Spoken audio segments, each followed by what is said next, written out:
Les Mickey et leurs traitements peuvent avoir un impact significatif sur la vie de tous les jours. Néanmoins, plusieurs stratégies peuvent être mises en place pour améliorer la qualité de vie et atténuer ces symptômes au quotidien. Pour discuter de ces solutions, j'ai le plaisir d'accueillir aujourd'hui le professeur Allais. Il est gastro-entérologue à l'hôpital Saint-Louis à Paris.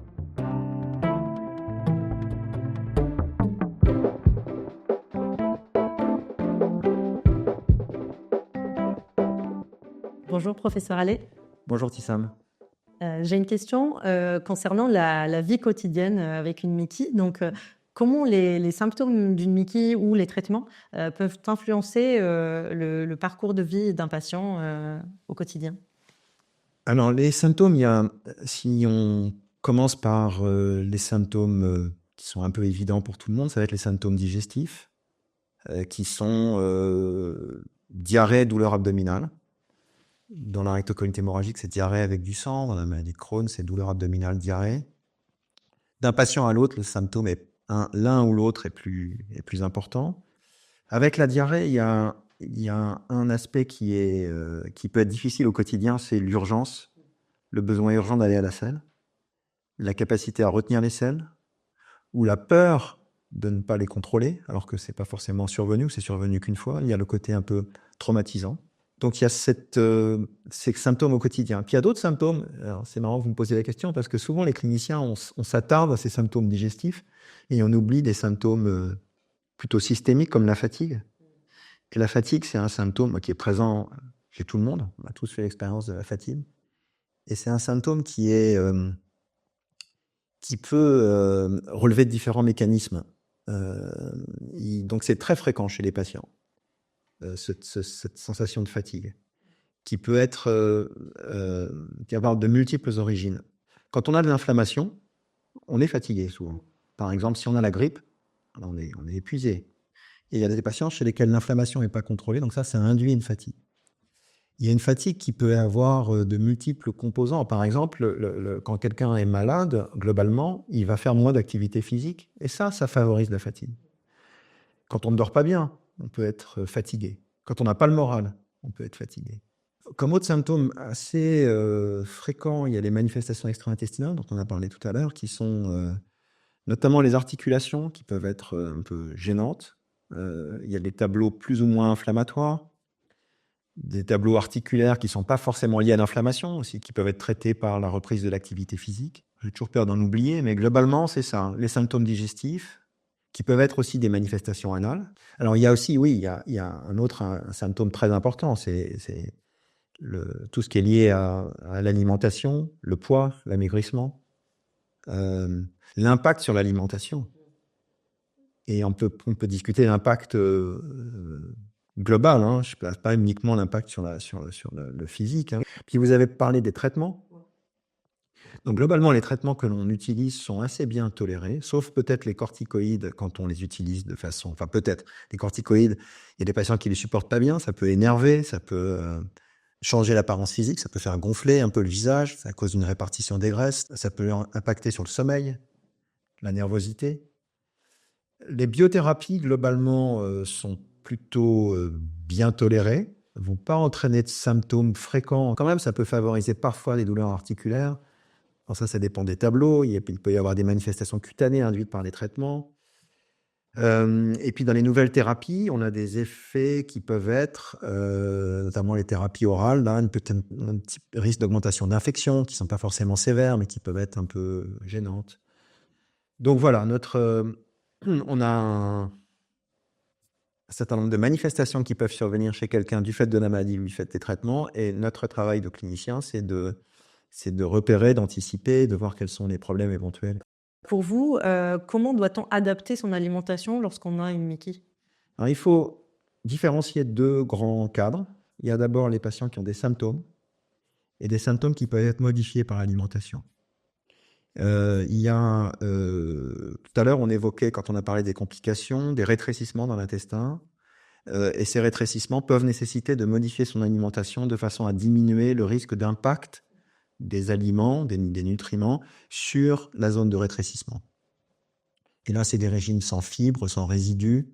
On travaille avec les diététiciennes. Et là, les patients ont souvent besoin d'être un peu aidés sur ce qu'ils peuvent manger, etc. L'aide des diététiciennes est intéressante parce que les médecins on n'est pas toujours très compétents. Il y a un autre aspect qui est important, c'est la nutrition, l'état nutritionnel. On associe les maladies inflammatoires à une dénutrition, ce qui peut arriver. On a parfois des gens qui sont en surpoids. Et des manifestations digestives peuvent être liées à une alimentation trop abondante.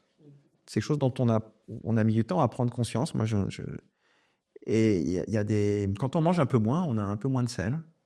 Et donc, il y a des patients pour lesquels ce n'est pas une option parce qu'ils sont plutôt sur le versant perte de poids, poids insuffisant, et d'autres qui sont au contraire sur un versant un poids.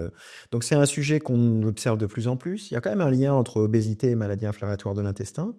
Il y a des patients qui sont dans cette situation-là. Donc cette prise en charge nutritionnelle, elle est essentielle. Donc elle est assez complexe. D'un côté, des gens qui sont en dénutrition, avec un poids insuffisant, d'autres qui sont en surpoids, et puis d'autres qui sont dans la partie intermédiaire. Donc encore une fois, adapter le régime alimentaire aux symptômes. Puis il y a un autre aspect qui est même quand on est en bonne santé, et ça concerne tout le monde, pas uniquement les patients qui ont des maladies inflammatoires, c'est qu'est-ce que c'est qu'une alimentation de bonne qualité? Vous savez ce que c'est qu'une alimentation de bonne qualité? Je pense qu'une alimentation de bonne qualité, c'est une alimentation équilibrée le plus possible. Donc des fruits, des légumes, des oléagineux, du bon gras, c'est-à-dire des gras justement oméga 3, beaucoup. Le truc essentiel, c'est l'équilibre, les quantités. C'est-à-dire qu'on fait souvent l'amalgame entre des régimes d'exclusion. Non, ça n'a aucun sens, les régimes d'exclusion. Sauf certains pour des raisons personnelles, éthiques ou dans le cas de situations très particulières. Mais disons que la bonne idée, c'est une alimentation diversifiée. La quantité, la qualité. Et la qualité, quand même, il y a un truc qui émerge, qui est une évidence. Je vais faire un grand raccourci pour dire que les maladies inflammatoires intestinales augmentent dans le monde, probablement liées à la pollution. Et la pollution, c'est une pollution de l'air, de l'eau, du sol, et puis des aliments. Et dans les aliments, l'alimentation ultra transformée est une alimentation polluée. Voilà. Et il faut éviter l'alimentation ultra transformée. Quand on mange quelque chose, et ça s'adresse également aux gens qui n'ont pas une maladie inflammatoire intestinale, c'est se poser la question d'où ça vient. Qu'est-ce qu'on a rajouté dedans? Quel a été le trajet? Donc la bonne idée, après ça demande il y a un point essentiel, c'est de cuisiner. La question que j'avais après, c'était, il y a beaucoup de conceptions, de mauvaises conceptions, de bonnes conceptions en tout cas, sur l'activité sportive. Quelles sont les activités sportives adaptées, conseillées ou par ailleurs déconseillées aussi quand on a une équipe? Je crois que c'est comme pour tout le reste, c'est au cas par cas, en fonction de l'âge. On voit souvent des patients qui étaient sportifs, ils ont la maladie, et puis après, ils n'ont pas repris le sport. Là, il est urgent de les remettre au sport. Et puis, ceux qui ne faisaient pas de sport, peut-être les inciter à bouger. Et les bons, je pense qu'il n'y a pas de bon... Il faut faire un truc qui nous plaît. Il n'y a aucune contre-indication, sauf cas particulier, mais il n'y a aucune raison de contre-indiquer un sport. Ce qui est sûr, c'est quand on est en situation... Si on sort d'une poussée avec une perte de poids, ou au contraire, enfin en tout cas des difficultés, qu'on a le moral qui n'est pas très bon, qu'on est un peu au creux de la vague, la bonne idée, c'est de bouger et de le faire progressivement. Donc déjà, la marche. Marcher, c'est intéressant. Courir, nager. Et puis, tout ce qui est les sports comme le yoga, le pilates, la gym, c'est plutôt bon, ça. Par exemple, sur les manifestations articulaires. Et ça va permettre aussi souvent de trouver son équilibre, même psychologiquement. Ça aide. Tous les gens qui font du sport ou quand on discute avec quelqu'un, les périodes où ça va mieux, c'est les périodes, il faut les identifier. C'est des périodes où souvent on a une activité physique. Et tout marche ensemble. On va peut-être creuser ça. Quels sont les impacts psychologiques des Mickey? Comment vous suggérez de les gérer quand on est un patient atteint du Mickey? Les études montrent que l'anxiété est plus fréquente chez les patients. Ce n'est pas propre au Mickey, c'est à peu près toutes les pathologies chroniques.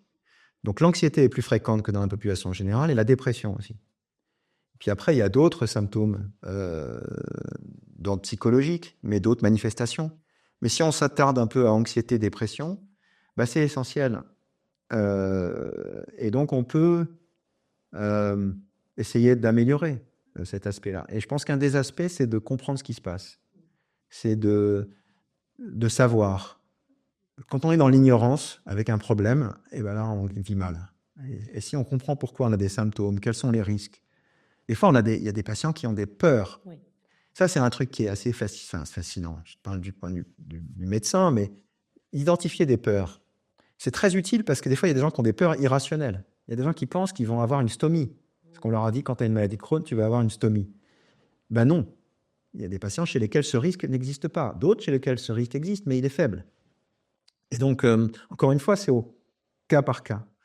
Et si quelqu'un a eu une fois une mauvaise expérience de continence, de perte de la continence des selles, c'est traumatisant, on met du temps à s'en remettre. Et beaucoup de patients vont chercher où sont les toilettes, même de façon séquelaire. Ils ont plus de problème, mais ils vont arriver quelque part, ils vont repérer où sont les toilettes. C'est un des symptômes. Est-ce qu'on peut travailler, voyager, vivre normalement avec une Mickey? Oui, bien sûr, il peut y avoir des précautions à prendre.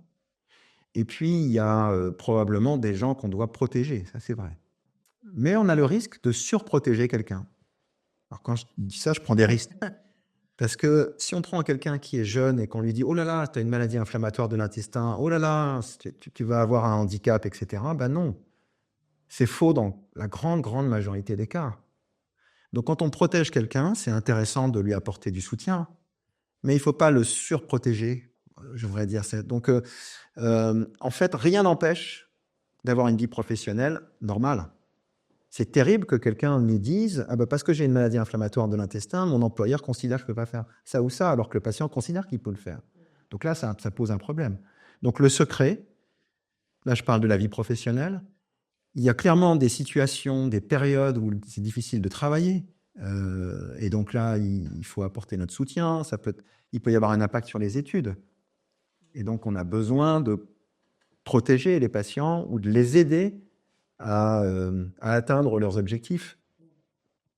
Et donc là, il y a pas mal de choses qui sont à notre disposition pour cela. Et d'un autre côté, il ne faut pas non plus dramatiser. On peut voyager, on peut avoir une vie professionnelle normale, une vie familiale, il y a aussi le caractère, la sexualité, un sujet très important. Et d'ailleurs, c'est parfois difficile pour un soignant d'en parler avec son patient ou sa patiente, en fonction de sa propre identité, de son âge, Et donc, ce qu'on a développé avec la FA, avec la FEMI, l'ETP est un truc intéressant, parce que l'ETP, c'est mettre des équipes à disposition des patients. Est-ce que vous pouvez rappeler juste ce que c'est que Pardon, l'ETP? l'éducation thérapeutique. C'est un terme un peu impropre d'ailleurs, mais c'est mettre à disposition, dans le cadre de programmes, aux patients, aux patientes, l'équipe soignante dans sa diversité. Il y a des choses que je ne peux pas forcément aborder avec une jeune fille que mon infirmière de coordination peut aborder. Moi, je ne pourrais pas l'aborder parce que je risque d'être un peu inapproprié. Voilà. C'est un peu difficile de parler de ça. Mais c'est une réalité. Il y a parfois des barrières dans la relation soignant-soigné et qu'il faut essayer qu'on arrive un peu à diminuer quand on est une équipe avec un peu de diversité. Il y a des choses dont on n'a pas parlé, c'est incroyable qu'on n'en ait pas parlé d'ailleurs, c'est le tabac. Oui. Le tabac. Et donc le tabac dans la maladie de Crohn, c'est déterminant. Et quel est le meilleur moment pour arrêter de fumer quand on a une maladie de Crohn? C'est tout de suite. C'est au diagnostic. Donc nous, notre rôle est de soigner les gens, quelles que soient les conditions, quelles que soient les difficultés de la vie, parce que des fois je dis ça, mais l'addiction au tabac peut être très forte. Il y a aussi ce qu'il y a à côté de la maladie. On a tous des vies différentes. Donc il y a des gens qui ont des maladies, ça va être plus difficile compte tenu de la vie à côté. Oui. Et d'ailleurs, justement, Ouais. ça m'amène à ma dernière question. À quoi ressemble votre quotidien avec les patients? Vous avez parlé du fait que les patients sont très différents les uns des autres. Ouais. Il y a des histoires de vie différentes. À quoi ressemble votre quotidien? Je vais vous faire une confidence. Quand je commence une consultation et que je vois que je vais voir 27 patients sur la journée, j'ai pas très envie. Et puis une fois que je suis dans le... En fait, c'est fascinant. Et c'est très agréable. Et c'est agréable pourquoi? Parce que il y a beaucoup d'échanges.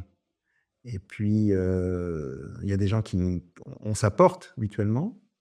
Et puis, il y a des gens qui sont au début de la maladie, d'autres qu'on soigne depuis longtemps.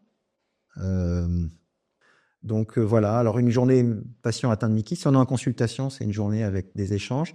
Après, quand on est à l'hôpital, on a d'autres secteurs, on a l'enseignement quand même, c'est utile. Puis c'est assez intéressant d'ailleurs pour l'avenir, pour les patients, c'est assez utile qu'on enseigne. Parce que ça quand même, ça prépare les gens qui nous soigneront demain. Il y a la recherche, et ça, on a la chance quand on est hospitalo-universitaire de faire de la recherche, qui peut être clinique ou translationnelle, on essaye de mieux comprendre. Et ce qui est intéressant, c'est que médecine, enseignement, recherche se complètent. Et j'ai l'impression quand je m'adresse à un patient ou à un autre chercheur ou à un collègue et que j'explique quelque chose, c'est pas très différent en fait. C'est comme ce qu'on est en train de faire tout de suite. Il y a pas mal de ponts et voilà. Merci beaucoup, professeur Allo.